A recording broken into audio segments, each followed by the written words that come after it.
know I deserve this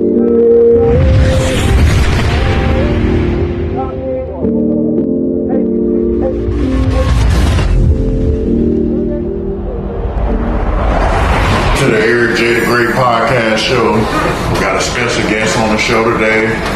Big Nate the Jeweler. How you doing? What's going on, man? I appreciate you having me today. Doing pretty good today. Alright, man. So first off, tell the people where you're from. Originally, I'm from Fort Lauderdale, Florida. That's Broward County, but now I'm in Louisville, in Kentucky, 502. How long you been in Louisville? Maybe, 9 years? Oh, yeah, that's a I've been decent amount of for a time. little bit. Okay. Being a normal kid growing up there. Shit. It's a fast-paced city, It's a fast life, Everybody growing up fast, everybody hustling, everybody getting money. It ain't really, your role model is really just hustlers, honestly.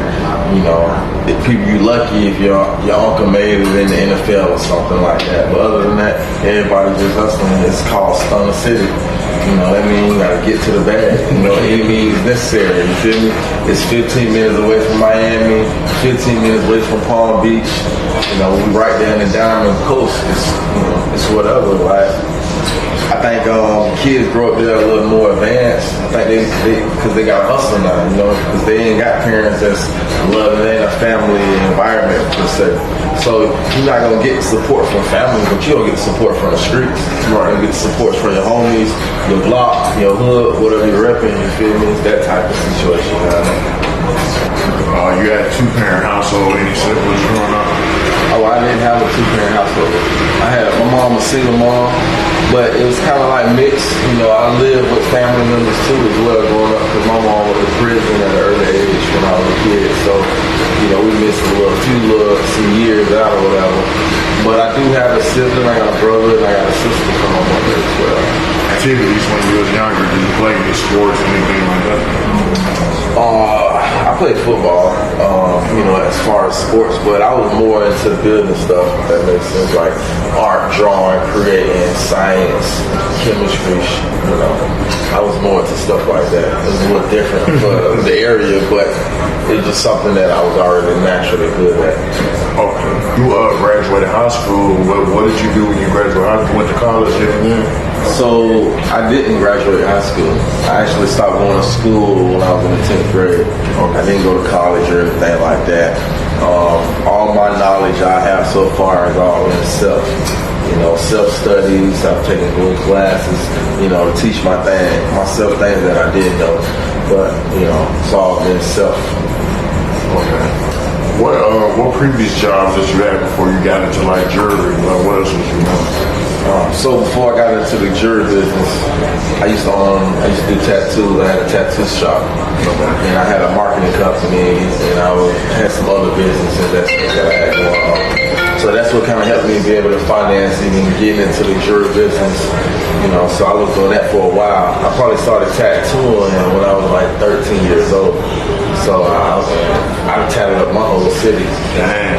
So a lot of people know me. A lot of people walk around my work on them. So that was the start of everything, and just opened me up to new businesses. So we come about around what time frame is that? It's all because I'm from Florida.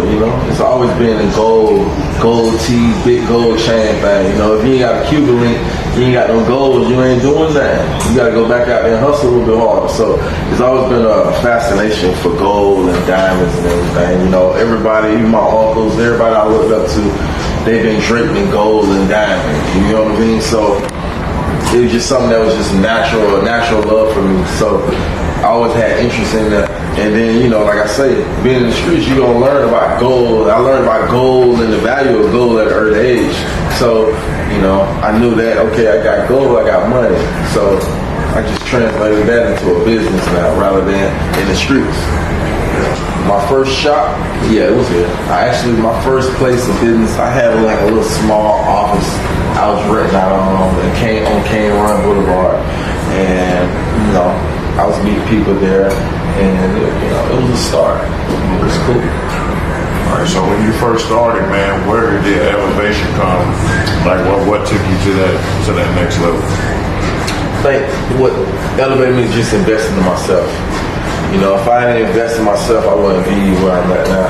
You know, because at the end of the day, with anything in life, people don't believe in you until you believe in yourself. So, you know, until people saw I took myself serious and I took making jewelry serious, that's when they started taking me serious and believe in the business and everything. So, you know, right now it's just about creating a better product than anybody else. Standing on business. Louisville's kind of a different city, so you know, you got the Miamis and Atlantas and just the popular cities like Houston and stuff where, you know, you got the popular jewelry stores, like jewelry's like real big things in cities like that, even people that's not rapping and nothing like that. So like, kind of describe the scene up here as far as people buying jewelry and just like the whole just lifestyle, like how is the culture here as far as like people compared to Atlanta or Miami. So, you know, the culture is kind of different, you know, because those cultures is more based on party lifestyles. You know, people here, I feel like they buy more with a more invested interest, or, you know, just for when they do take their trips. You know, people that do leave the city, they buy jewelry. They invest in it because they don't want to go to Miami, Atlanta, Houston, and look like they lacking. So I think, you know, I help put the city on. I drip them up, you feel me? I give them chains, I give them watches, I give them what they're asking for. So when they go to bigger cities, they can compete. So just kind of just go in detail the structure of your business, you know, days you're open, hours, you know, price ranges when it comes to like watches, necklaces, you know, for people out there that might have passed by here or heard of it, but they just never stopped it and just, you know, see what the prices and stuff is. So like we are AGC Jewelers, we open 6 days a week, Monday through Saturday. We here from 12 to 6 p.m. every day. You know, we do have extended hours. You can call ahead, but you got to call ahead. You know, we do appointments as well. We specialize in golds. We specialize in diamond jewelry, custom chains, charms, Rolex watches. You know, an average watch starts at about $7,500 when you're talking about a Rolex watch and up. You know, we're going into Cartiers. You can start at about $17,000 and up when you're talking about that. Custom chains, it all depends on the client. Gold quality, 10 karat, 14, 18. Or even if you want diamonds in it, you know, the quality of diamonds makes a difference on the pricing. But the average piece, you can get a diamond in gold name chain, single row diamonds for like $1,500. You know what I mean? So it just depends on what the person wants, you know, what their budget is like. You know, I always tell people to be open, be real about your budget because that helps me design your piece in the best possible way. And we can be transparent about everything going into the piece. You know what I mean? Some people don't like to disclose their budget or they say they don't have a budget. You know, everybody has a budget or a price point that they want to spend. Have you ever thought about franchising, branching off in other cities?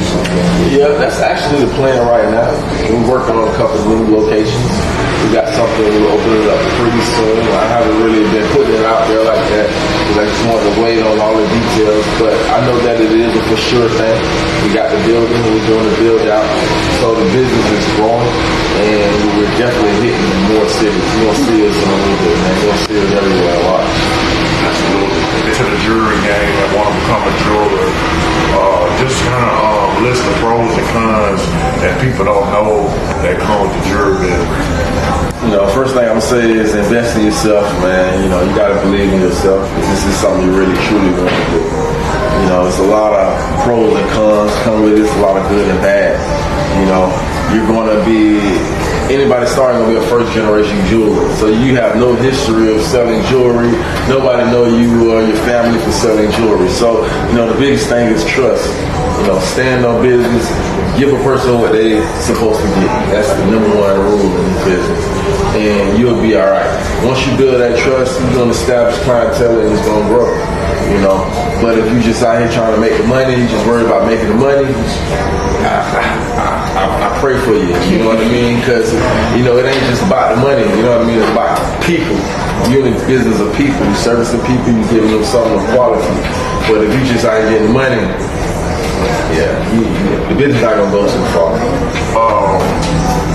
that you're in the jewelry business and you've been in for a while now, what's something that caught you off guard about the jewelry business that you know now from having experience that you didn't know when you first got into it? You need 13 times the gold just to make a piece. You know what I mean? You're gonna need a lot more gold than you think you need. You know what I mean? It takes money to make money. You know, and that's what people don't understand. You know, if you're not willing to risk some money, then you're not gonna make no money in this business. Because everything about the jewelry business is money. You feel me? So it's gonna take you to invest and believe in yourself. And if you ain't believing in yourself, then black man, you know, I don't use that as a crutch or anything for anybody to support me, but I wish there were more black jewelers around. I go to the shows and, you know, I just see myself and see the others. You know, and that's cool because they got their generations. Like I said, they're multi-generation families. But we need more black people in the black community to start becoming jewelers. It's something that we can do. It's definitely capable where everybody can learn the knowledge. And it's something that you can pass on to your kids and then continue on for generations. Like, that's what I would say. Sign up, read a book, you know, try yourself, you know, buy some equipment, you know, just test it. You never know what you can do. Trying to convince somebody to, shop black or come support me or none of that. I'm not looking for that. I'm not looking for no sympathy. You know, my work is quality is good, everything's good. You know, the diamonds are good, the gold is good. So, you know, I want people to support me that actually support me. You know what I mean? All my people that do support me, they're more like, they're more embracing that, you know, they care about the work. They're more knowledgeable about what's going on. They're not, you know, just listening to anybody. You know, they come in, we got a personal relationship, and we do great business. So, as a whole for the community, I feel like this is going to do business with me. Just come in and talk to me. If you can't talk to me, talk to Jordan or talk to Walt. We'll make it happen. You know what I mean? It's nothing that we can't do here because we got all the capabilities and more than a lot of jewelry stores even in this state right now. That's where I stand, really. So, what's something, when people, you know, there's always multiple jewelry stores in the city, so if you had to put something that stands you out from everybody here that does jewelry, what would you say? I make everything in-house. Everybody else shipping stuff out. That's a fact. You know, all the jewelers that are here, they just really selling jewelry. They're not making it. You know, they got to repair this thing out. They casting, they're not casting. They're not selling no diamonds. But, you know, it's business. You know, like I say, it's been more, you know, with that comes with establishment, you know what I mean?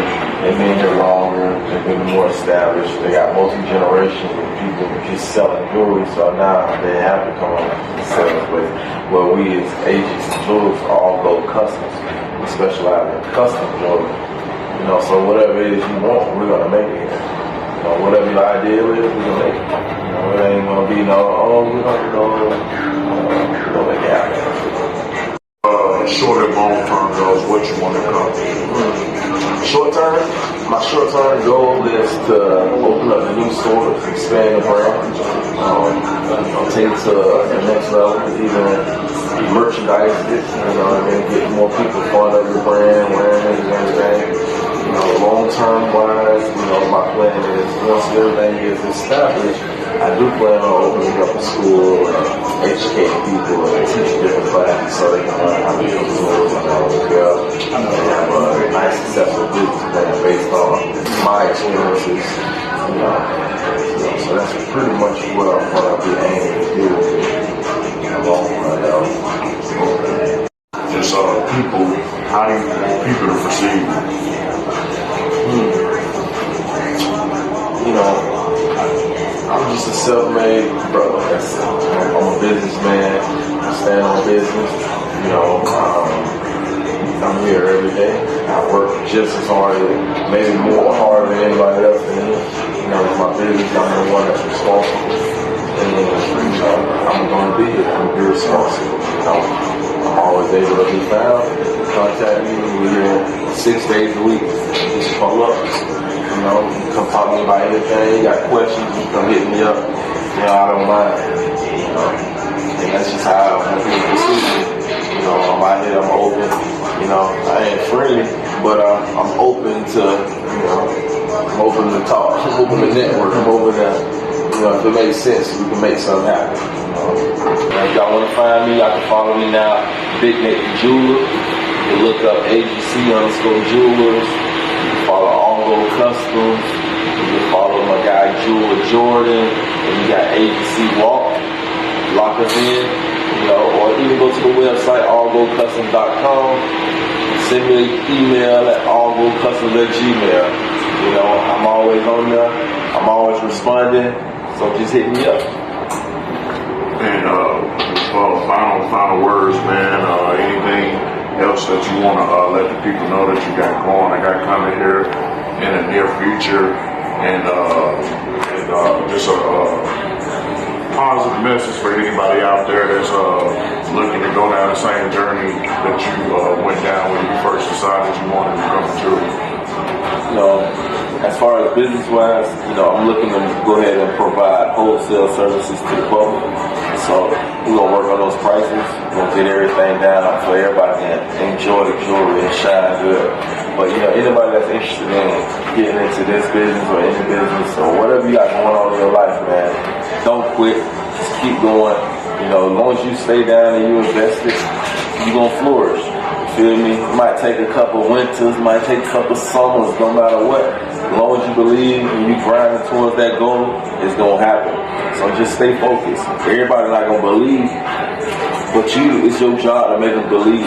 Be your own motivation out here. And then you're gonna motivate somebody else as well.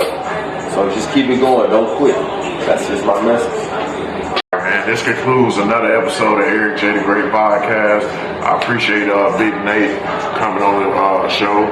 You know, anytime you want to come on, man, come on anytime. I don't just do interviews, but I talk about real stuff too. Stuff now. Talk about child support, 50 relationships. Should you kick your kids out at 18? No, I don't think you should. I had two opinions. I said it like you. Now, if you were stealing your kids while they 12, 13 and prepare them to where when they 18, they way more mature, and they might be ready to leave. If you just let them skate through the childhood and they ain't know nothing about credit or bank accounts and that like that, then you kind of set them up for whatever, you know. That was my opinion on it, because I'm like, shoot, some people have their kids authorized using on credit cards at 12 just so they can buy their own car, their own name when they get 18. You know, start them out. That's the way to do it, though. Yeah, that's what I do with my kids. Yeah, start them early. You know, that's why I say, no, I don't kick them out necessarily. You know, you just coaching them along, basically. Teaching them the ways. You know, they just following in your footsteps. You know, from our mistakes of life, we're supposed to be able to teach our kids the right way, so they don't make those same mistakes. You know, if they don't want to get out of 18, cool. You know, I got that credit up for you. I know you got that bank account. I know you're working. You got your little business going.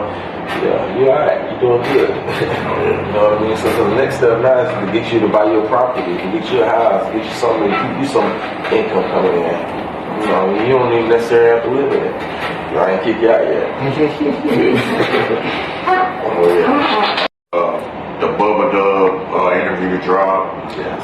Trap Beckham, Pimpin' Ken, second Derez Deshaun interview, second Charlotte Little Jr. Interview, and also be on the lookout for Street Beef Scrapyard. Biggest fight league in the country right now. I interviewed the owner like a month ago. He's in Washington State. He got like 300,000 followers on Instagram. Like his followers grew within like 2 months after I interviewed him, 100,000. And that's gonna be a big interview because I put clips of the fights and stuff mixed in the interview and stuff. So, but everybody tap in with All Gold Customs. Come down here if you into jewelry. Everybody should be in the jury now, especially with the hip hop. scene is. You know, everybody buying Cuban links and things like that. So come tap in with Nate, man.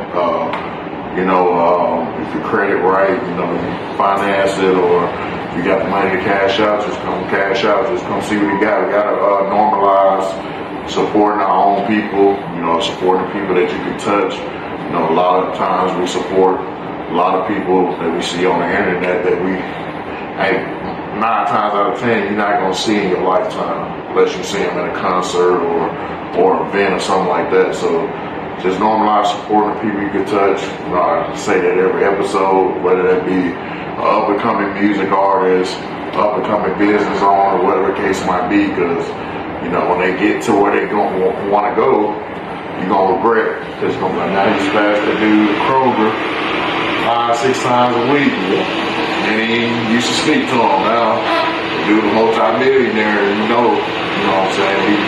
It's over with now, because, you know, he's on out of here. So just normalize supporting your own people, man, and just building each other up. It's all about cross-branding. And I appreciate everybody supporting the podcast and